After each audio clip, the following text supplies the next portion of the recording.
So today's topic is going to be fractionary linear equations, but in this case with polynomial denominator. So how to do a fractionary linear equation with polynomial denominator? Remember that to obtain the least common multiple of polynomials, we will need to factorize those polynomials. So it's going to be something like that. The steps are going to be very similar as when we have a monomial denominator. So it's going to be first, we will need to find the least common multiple between the polynomial denominators, something that we have seen already. Then we will multiply all the equation by the least common multiple to obtain a whole linear equation.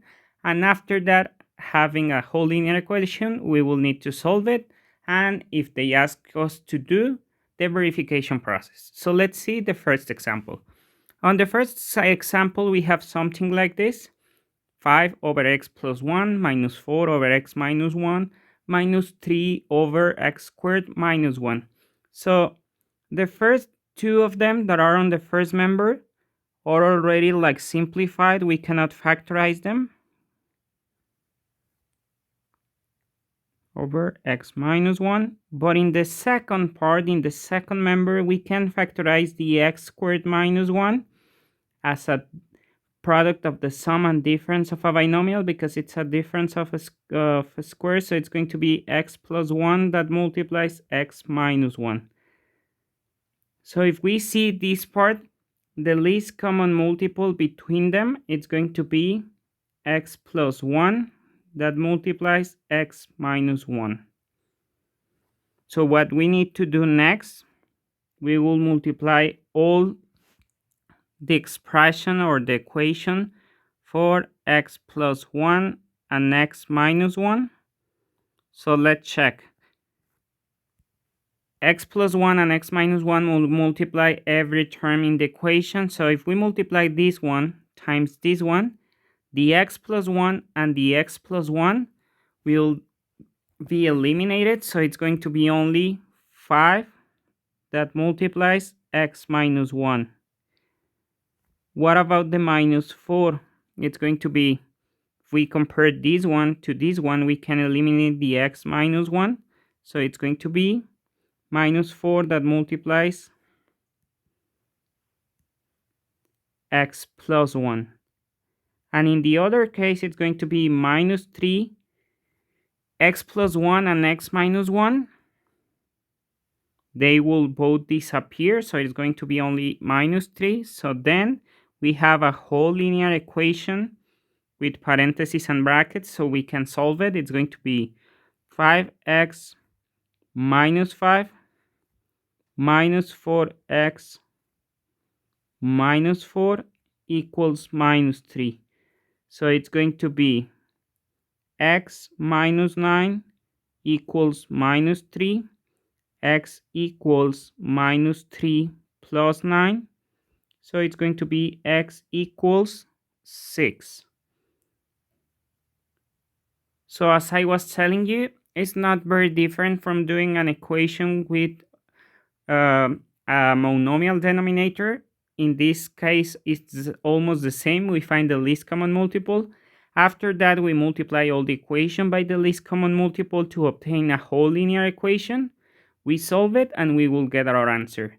So let's see the verification process only for this specific example.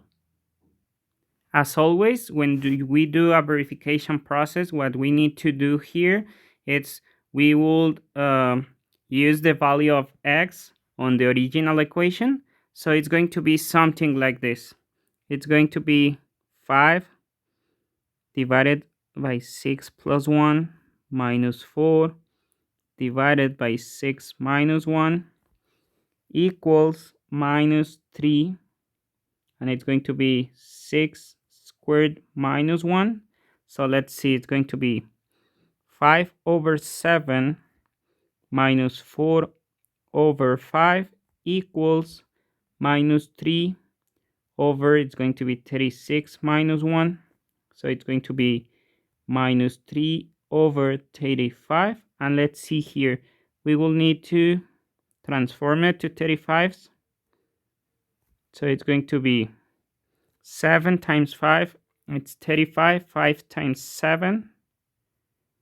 It's going to be, 5 times 5. It's going to be 25.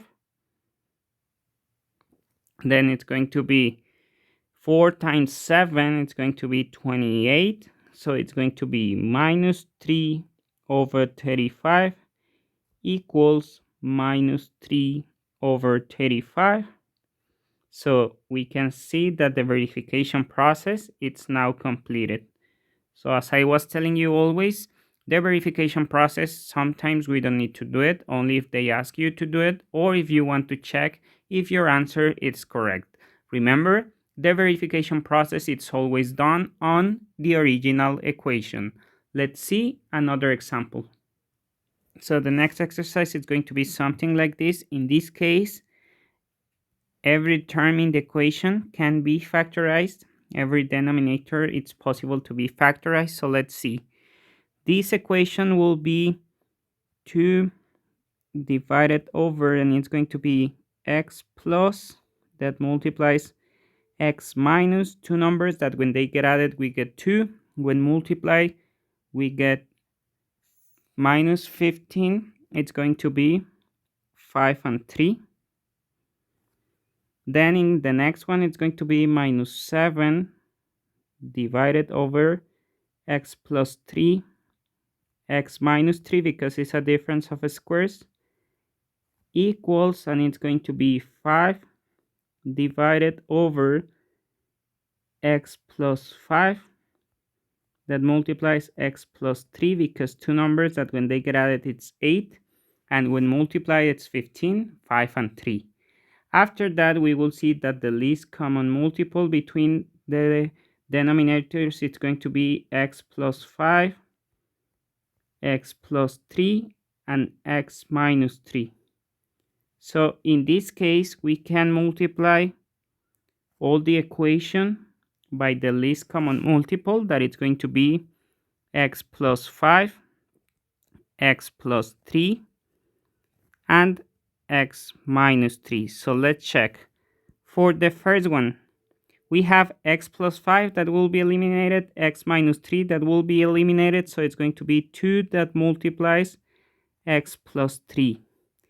In the next one, it's going to be x plus 3 and x minus 3, the ones that are going to be eliminated, so we will get only minus 7 that multiplies x plus 5 equals, and in the other one, it's going to be x plus 5 and x plus 3, the ones that are going to be eliminated, so it's going to be 5 that multiplies x minus 3.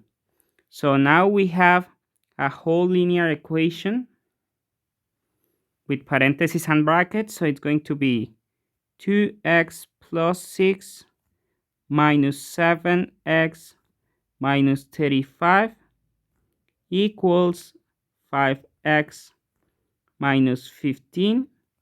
After that, of course, we will send the letters to the left, the numbers to the right, to the first and to the second member, or we can do first the like term simplification on the left, minus 5x minus 29 equals 5x minus 15. So it's going to be minus 5x minus 5x equals minus 15 plus 29. So it's going to be minus 10x equals 14. X equals 14 over minus 10. We can simplify it, and it's going to be x equals minus 7 over 5. And that's going to be our final answer. So it's not very difficult. As I was telling you, it's always first, we will factorize every denominator we have. Then we will look for the least common multiple. We multiply all the equation by the least common multiple. We will get a whole linear equation with parentheses. We will solve it, and we will get our correct answer for that specific equation. Let's see one last example. So imagine we have something like this. So it's going to be very, very similar as last exercise. First, we need to factorize it, and it's going to be 8 divided by 2 parentheses. It's going to be x plus 2 numbers that when they get added, we get 9 multiplied, we get 14, 7 and 2.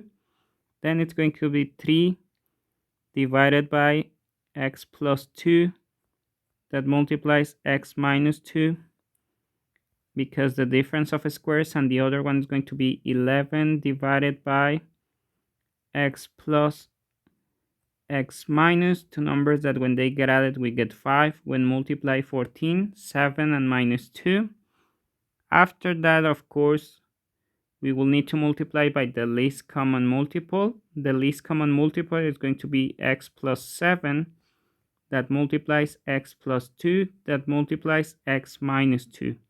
So after that, we will multiply all the equation by x plus 7, x plus 2, and x minus 2. So let's see. If we compare the first one with the first one, x plus 2 and x plus 7 will disappear. So it's going to be 8 that multiplies x minus 2. After that, we need to compare the second one, and it's going to be x plus 2 and x minus 2, the one that disappears. So it's going to be minus 3 that multiplies x plus 7. And finally, it's going to be 11 that multiplies, and let's see, x plus 7 and x minus 2. So it's going to be x plus 2. After that, we have a whole linear equation with parentheses, so we can solve it, and it's going to be 8x minus 16 minus 3x minus 21 equals 11x plus 22. So it's going to be 5x minus 37, minus 37 equals 11x plus 22. So it's going to be 5x minus 11x equals 22 plus 37. So it's going to be minus 6x equals 22 and 37. It's going to be 59. X is going to be equal 59 over minus 6. So we can put it like x equals minus 59 over 6. It's not simplifiable, so that's going to be our final answer for this exercise. So every exercise in this case, it's done in the same way. We will find the least common multiple between all the polynomial denominators. We will multiply the equation by that specific least common multiple, and we will solve the whole linear equation. That's it for today's topic. See you next video.